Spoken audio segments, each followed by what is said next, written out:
नमस्कार, जनता टीवी देख रहे हैं आप। आपके साथ मैं हूं अंजलि भंडारी। बात करेंगे केदारनाथ उपचुनाव की जंग की। तो उपचुनाव क्या तेज है और देवभूमि में उपचुनाव को लेकर सियासी पारा हाई हो रखा है। केदारनाथ सीट पर उपचुनाव होना है और इस एक सीट के लिए सत्ता पक्ष और विपक्ष में भरपूर जुबानी नोकझोंक देखने को मिल रही है।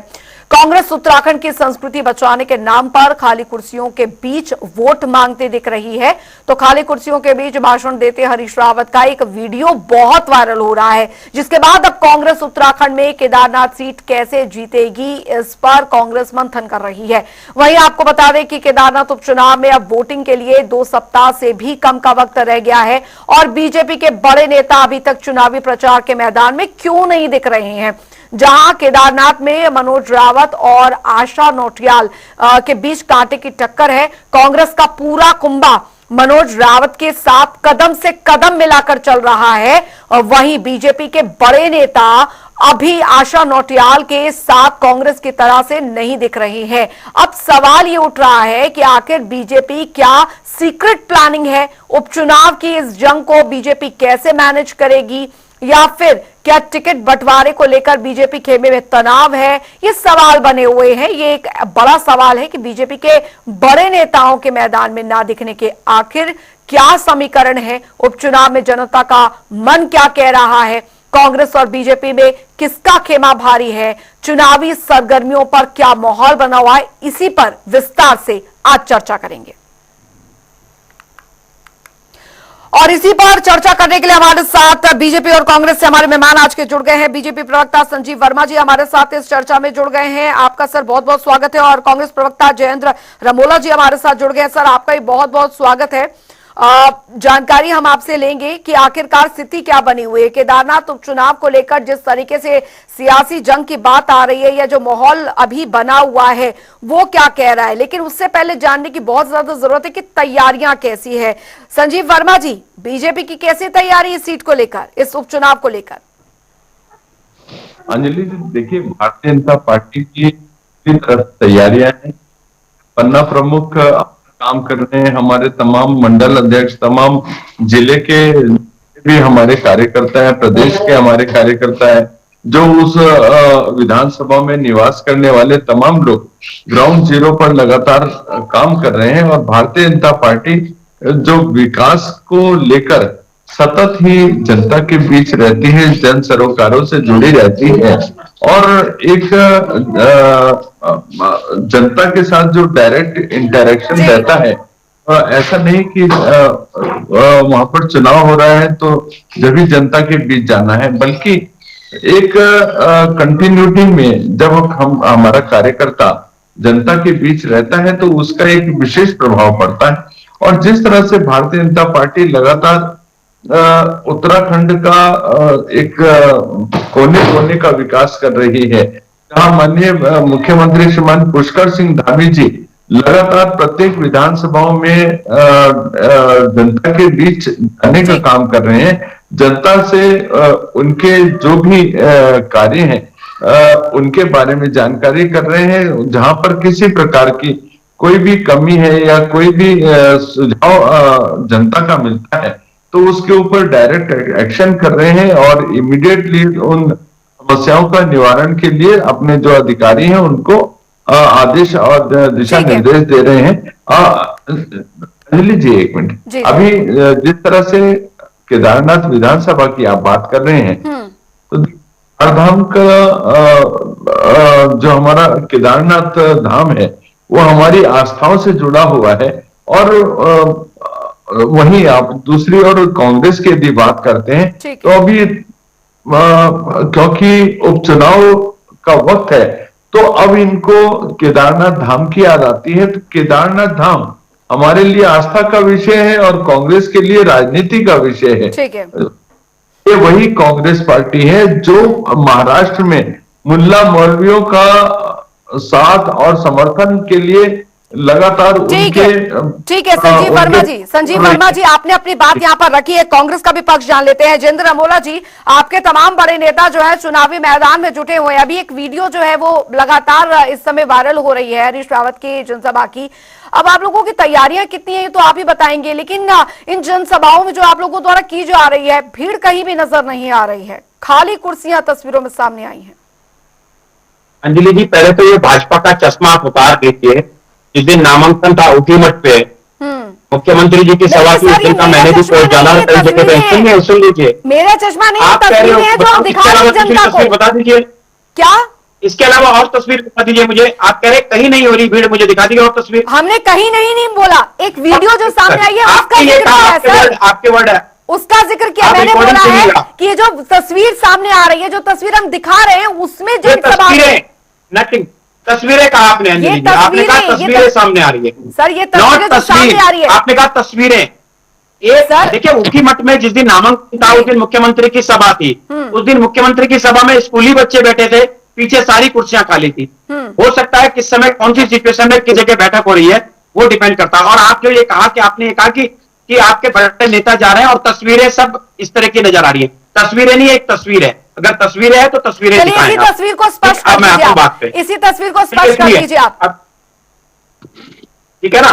जी, इसी तस्वीर को, क्या पता इसी तस्वीर को, सुनिए लीजिए, तस्वीर को स्पष्ट कर दीजिए सर, मैं ये बोल रही हूँ। अब सुनना नहीं है तो आप ही कर लीजिए। बोलिए बोलिए सर, सुनना नहीं आपने तो, अच्छा ठीक है, बोलिए सर, आप बोलिए।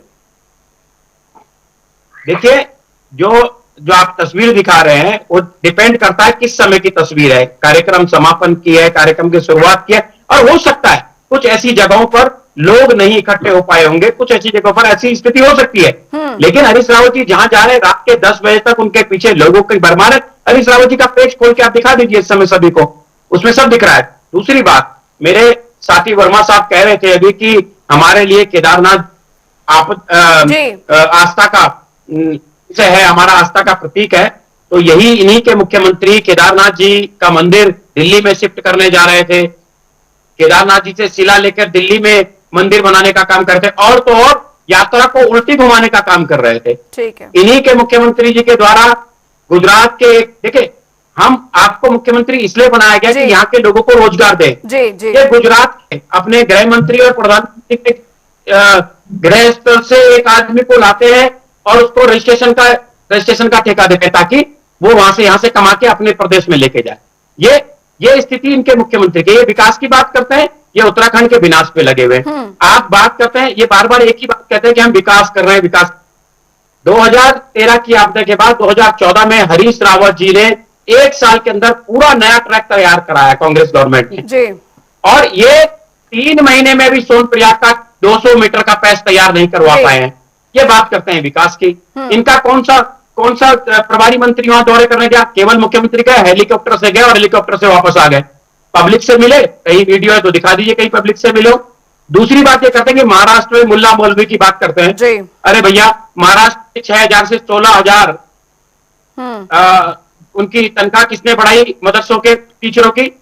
जब इनको वोट लेना होता है तब ये कश्मीर में सिलेंडर भी सस्ता करते हैं, सिलेंडर भी घर देने की बात करते हैं। और जब इनको लगता है कि कहीं हिंदुत्व की बात करनी है तब ये मुल्ला मौलवी की दूसरी तरह की बात करते हैं। तो ये दो मुंहे सांप हैं, ये इधर से भी डसना चाहते हैं, इधर से भी डसना चाहते हैं। इधर हिंदुओं को डस रहे हैं, इधर मुसलमानों को डस रहे हैं। ये दोनों मुंह से दोनों बिरादरी को डसने का काम कर रहे हैं। इनके पास ना कोई विकास का मुद्दा है, ना कोई चुनाव का मुद्दा है। इनके पास सिर्फ और सिर्फ हिंदू मुसलमान और सनातन की बात करना, एक दूसरे को भड़काना, एक दूसरे को लड़ाना, यही इनका काम है। उसके अलावा ये बताएं, ये विकास की बात करते हैं, ये बताएं एक नाम बता दे केदारनाथ जी में जो इन्होंने विकास की धारा बहाई हो, बताए? बताए संजीव वर्मा जी, बताएं कि विकास में क्या कुछ करके दिखाया है, जिस बात का जिक्र आप लोग करते रहते हैं। अभी मुख्यमंत्री हाल फिलहाल गए थे केदारनाथ, उन्होंने कहा कि मैं विधायक यहाँ पर भले ही नहीं हूं लेकिन मैं विधायक की तरह जो है वो काम करूंगा। यहाँ का मुखिया हूं मैं पूरे प्रदेश का, लेकिन एक विधायक की तरह भी काम यहाँ पर करता रहूंगा, ये मानकर चले केदारनाथ। लेकिन विकास क्या किया ये बताएं। अंजलि जी, देखिए, जो नई केदार नगरी बसी है वो भारतीय जनता पार्टी की हमारी सरकार ने बसाई है, और वहां पर जो पुनर्निर्माण के जो लगातार कार्य हुए हैं जिस प्रकार से आप यदि 2014 से पहले की यदि बात करते हैं तो श्रद्धालुओं की जो आने की संख्या थी चार धाम में, वो मात्र 24 लाख से भी नीचे चारधाम थी। यात्रा सर देखिए, चारधाम यात्रा खत्म हो चुकी है, उपचुनाव की बात कर रहे हैं। आपका कोई भी बड़ा नेता जो है वो यहाँ पर प्रचार प्रसार करता नहीं दिख रहा है। उधर कांग्रेस के तमाम बड़े नेता जो है एकजुटता के साथ प्रचार प्रसार कर रहे हैं। ये दिल्ली में यात्रा शुरू कराना चाह रहे थे, कह रहे यात्रा बढ़ गई। ये दिल्ली में जयेंद्र जी, मैं पूछ रही सवाल कि बड़े नेता कहाँ हैं? यहाँ पर बड़े नेता क्यों नहीं दिख रहे हैं जमीन पर? कांग्रेस के तो तमाम बड़े नेता यहाँ पर प्रचार प्रसार करते नजर आ रहे हैं एकजुटता के साथ, सबसे बड़ी बात। अंजलि जी देखिए, हमारे 40 स्टार प्रचारक केदारनाथ विधानसभा के उपचुनाव के लिए नामित हुए हैं और वो लगातार विधानसभा के प्रत्येक मंडलों में जनसभाएं भी कर रहे हैं और हमारा प्रत्येक जितने भी कार्यकर्ता हैं वो ग्राउंड जीरो पर जनता के लगातार संपर्क में है।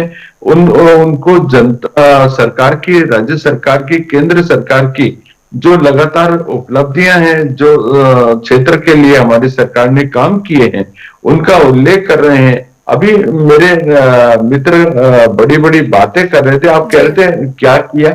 ये ऑल वेदर रोड बन रही है, कर्णप्रयाग रेल परियोजना बन रही है, एक्सप्रेस हाईवे बन रहा है। जो रोड देखने आइए, दिख जाएगा आपको, ऑल वेदर रोड दिख जाएगी। आइए तो सही देखने के लिए। सिग्नेचर पुल 3 बार टूट चुका है, ये इनका विकास है। सिग्नेचर पुल 3 बार टूट चुका है, 3 लोगों की उसमें मौत हो चुकी है।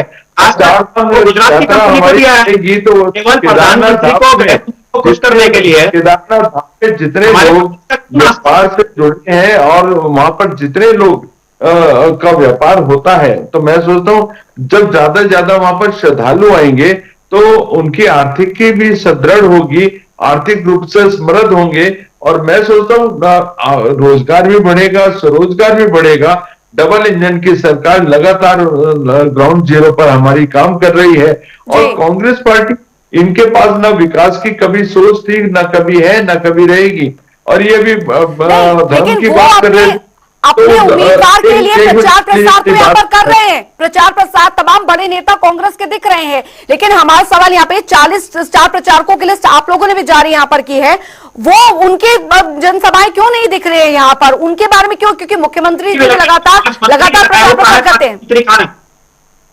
अंजलि जी, हमारे जितने भी स्टार प्रचारकों की लिस्ट जो जारी हुई है उसमें 40 स्टार प्रचारक हैं और वो लगातार जिसका टर्म एक जो प्रोग्राम हमारे यहाँ सेट किया हुआ है उसी हिसाब से सब लोग जहां जहां जिसकी ड्यूटी लगी है वो लोग जा रहे हैं। हमारे महामंत्री, प्रदेश महामंत्री श्रीमान आदित्य कोठारी जी जो डे 1 से लगातार क्षेत्र में ही हैं और पूरे चुनाव भर वो वहीं पर रहने वाले हैं।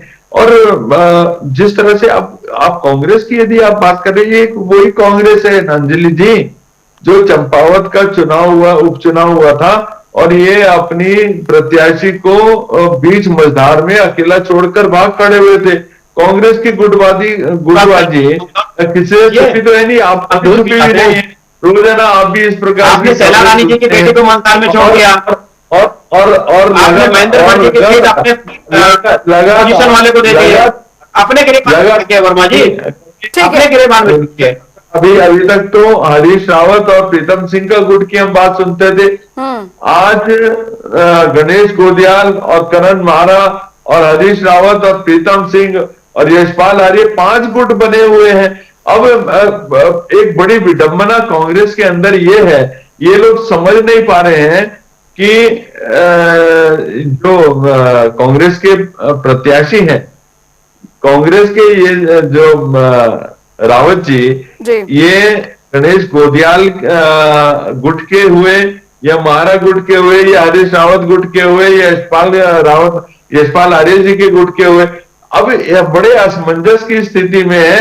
तो इनके तो कार्यकर्ता भी बटे हुए हैं।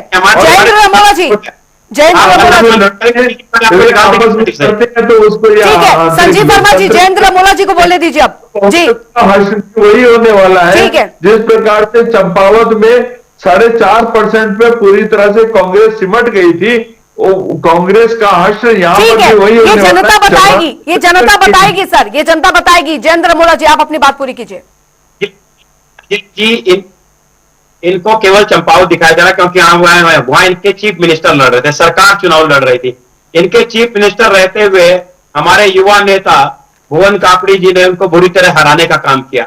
वो वाली बात नहीं करेंगे कि उनको बुरी तरह से उनको घर भेजने का काम किया। फिर हारे हुए व्यक्ति को मुख्यमंत्री बनाया गया, हारे हुए व्यक्ति को प्रदेश अध्यक्ष बनाया गया।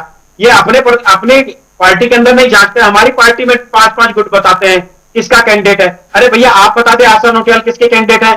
क्यों बेचारी ऐश्वर्या रावत को टिकट नहीं दिया गया और सब जगह आपने उनको टिकट दिया? जो मृत आश्रित थे उनको टिकट दिया, यहां पर क्यों नहीं टिकट दिया गया? पहले आप अपनी पार्टी में, अपने गिरेबान में जाके हमें समझाने का प्रयास करेंगे। ऐसे ना हो कि आपकी पार्टी आपको निकाल दे आपकी पार्टी से। तो ये कहते हैं विकास की बात। हमारा मॉडल हरीश रावत जी ने दिखाया, और हमारे जितने भी पुराने नेता रहे हैं। आज अगर उत्तराखंड में रेलवे की बात करते हैं तो कांग्रेस की देन है। आज ऑल वेदर रोड की बात करते हैं, ऑल वेदर रोड के हाल देख लीजिए। घोटाले होते थे, जहाँ सिडको घोटाले होते थे, जहाँ NH-74 के घोटाले होते थे, वो लगातार घोटालों का युग था। वीडियो भर्ती घोटाला आपके। अच्छा संजीव वर्मा जी, तक पर संजीव वर्मा जी, ये सवाल बहुत उठ रहा था टिकट वितरण को लेकर। विधानसभा भर्ती घोटाला आपके कार्यकाल में हुआ, पेपर लीक आपके कार्यकाल में हो रहा है, पेपर लीक आपके कार्यकाल, तमाम भ्रष्टाचार आपके कार्यकाल। और शराब की बात करते थे, यात्रा की बात करते हैं, सारे यात्रा मार्गों पर शराब की दुकानें इनकी सरकार के द्वारा खुलवाई गई। हर कस्बे में FN5 की दुकानें मिली है। पानी नहीं मिलेगा पीने को, लेकिन शराब पीने को मिलेगी। गंगा जल नहीं मिलेगा, लेकिन शराब मिलेगी। ये इनकी आस्था की बात,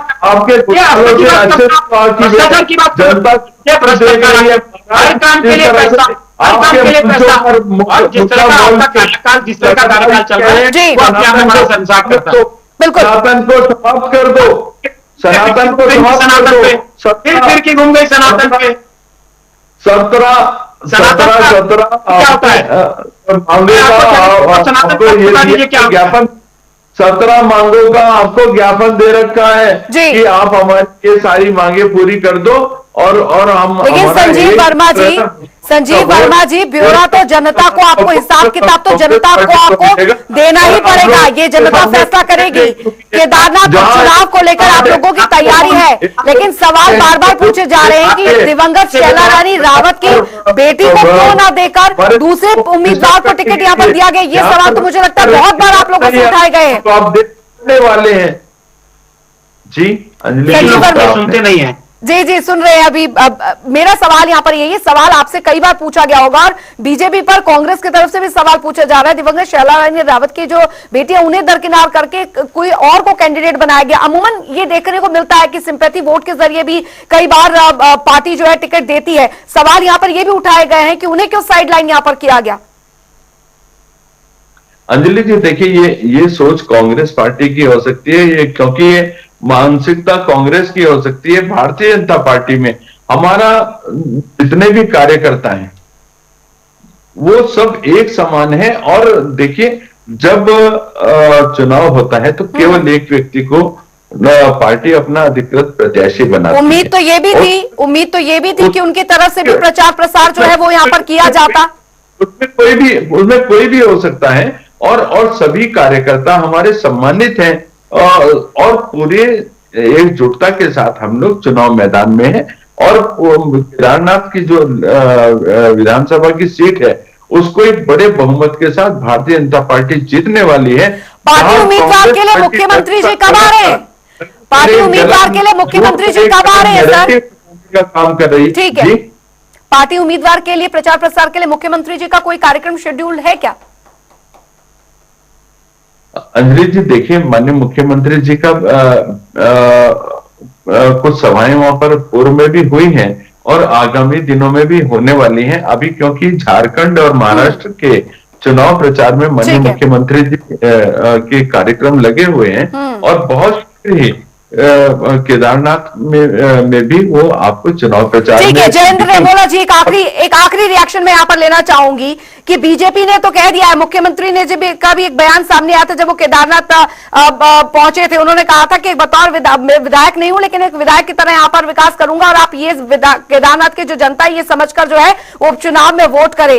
तो क्या लगता है किस तरीके की स्थिति अब यहाँ पर बनती दिख रही है और कांग्रेस अपने आप को कितना मजबूत समझ रही है? कि 6 माह हो चुके हैं, धामी जी 6 माह से विधायक हैं केदारनाथ जी के, और 23 तारीख से नए विधायक आ जाएंगे। तो 6 माह में आपने देख लिया होगा कि 3 महीने से तो सोनप्रयाग की रोड टूटी पड़ी है, बड़ा विकास कार्य दिखाई दे रहा है जी। रास्ते में लिंचोली से लेके भीमपुल से लेके भीमबली लेके तमाम जगह के रास्ते टूटे पड़े हैं, वो आपने देखा होगा। और तो और ये बात करते हैं कि रिकॉर्ड तोड़ यात्रा हुई, ऋषिकेश में यात्रा को रोका गया ताकि रजिस्ट्रेशन बढ़े पर यात्री ना बढ़ पाए। पूरे आज भी आकर मैं इस समय केदारनाथ विधानसभा में हूं, मैं इस समय चंद्रापुरी में बैठा हूं और मैं लगातार यहाँ पिछले कई दिनों से हूं। आप यहाँ की लोगों से बात करेंगे, महिलाओं से बात करेंगे, पुरुष से बात करेंगे और खासकर व्यापारियों से बात करेंगे तो लोग इस बार इतने टूटे, इतने कर्जे में आए हैं होटल व्यवसायी और यहाँ के व्यापारी कि वो अपना कर्जा इस बार नहीं उतार पाए क्योंकि यात्रा को रोका गया। और अगर वो छोटा सा पैच बना दिया जाता तो हमारी गाड़ियां वहां तक पहुंचती, गाड़ियों से यात्री पहुंचते। लेकिन मैंने क्योंकि हरिद्वार से लेकर केदारनाथ जी तक पैदल यात्रा भी की, ये ऑल वेदर रोड की बात करते हैं, हालात ऑल वेदर रोड की इतनी बुरी है कि सारे रास्ते टूटे पड़े हैं। और ये सनातन और धर्म की और आस्था की बात करते हैं, इन्होंने पूरे यात्रा मार्ग में FL5 की दुकानें जरूर खुलवा दी, हर कस्बे में FL5 की शराब की दुकानें इन्होंने खुलवा दी है, सारी उन्होंने। के लिए हाईकोर्ट इनसे कमरे से निकलिए, एक बार क्या है कभी यात्रा। चलिए, विकास केदारनाथ और विकास की बात यहाँ पर हो रही है लेकिन जनता जो है, केदारनाथ की जनता जो है वो इसका फैसला उपचुनावों में कर देगी। बहुत बहुत शुक्रिया संजीव वर्मा जी, जयेंद्र रेमोला जी आपका इस चर्चा में शामिल होने के लिए। और इसी के साथ केदारनाथ उपचुनाव की जंग की इस खास डिबेट में इतना ही। आप बने रहिए जनता टीवी के साथ। नमस्कार।